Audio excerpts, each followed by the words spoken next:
It was well past midnight when the knock came. Soft, slow.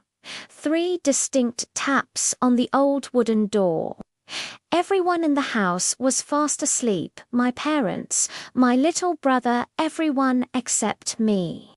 Mara, I was up late, finishing a book, and I definitely wasn't expecting anyone.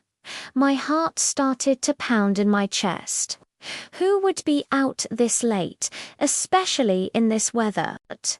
The rain was coming down in sheets. The knock came again, a little louder this time, more insistent. Against my better judgment, I crept out of my room and down the stairs. The floorboards creaked under my feet, announcing my every move. I reached the front door and hesitated, my hand hovering over the doorknob. Peeking through the peephole, I saw a man standing on our porch, completely soaked from the storm.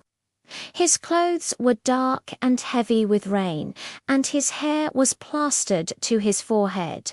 He looked exhausted, but there was something else in his eyes. Something unsettling. Taking a deep breath, I slowly unlocked and opened the door just a crack. "Can I help you?" I asked, my voice barely a whisper. He looked up, and his gaze met mine. His eyes were tired, but they seemed to burn with an odd intensity. "Please," he said, his voice trembling from the cold, or maybe from something else. "My car broke down just up the road. I just need a place to stay for the night. Just until the storm passes." Every instinct in my body screamed no. Something about him felt deeply wrong, like a shadow that didn't belong. But the noise had woken my parents. My dad, ever the kind soul, came to the door. He saw the man's pitiful state and, despite my silent pleas and worried glances, he opened the door wide. "Of course, come in, get out of that rain," he said warmly. My mum followed, already fetching a dry towel. They believed in kindness to strangers, a virtue that suddenly felt incredibly dangerous. Against my gut feeling, they let him in. That night was the beginning of the strangeness. After we all went back to bed, I couldn't sleep. I kept hearing things, faint footsteps in the hallway when everyone should have been asleep. Soft whispers that seemed to come from the walls themselves, like secrets being shared in the dark. A little while later, I heard the creak of a door opening slowly, then closing with a soft click. My own bedroom door. I sat bolt upright, my heart hammering against my ribs. I got up and tiptoed to the landing, peering down into the living room below. And there he was, the man. He wasn't sleeping on the couch where my parents had set up a makeshift bed. He was sitting in my dad's favorite armchair, perfectly still, staring into the darkness. And as my eyes adjusted, I saw the faintest hint of a smile on his face.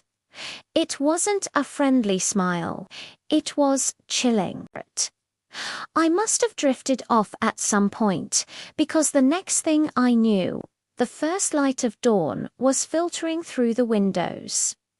I went downstairs, expecting to find the man gone, but he was still there, now talking quietly with my mum in the kitchen as she made coffee. He seemed so normal, so polite. Was I just imagining things?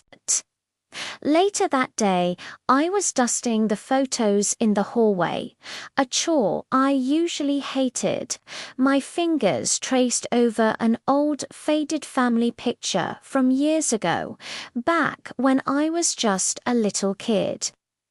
We were all standing in front of this very house. My parents, a much younger me, my brother as a toddler, and then I saw it. My blood ran cold.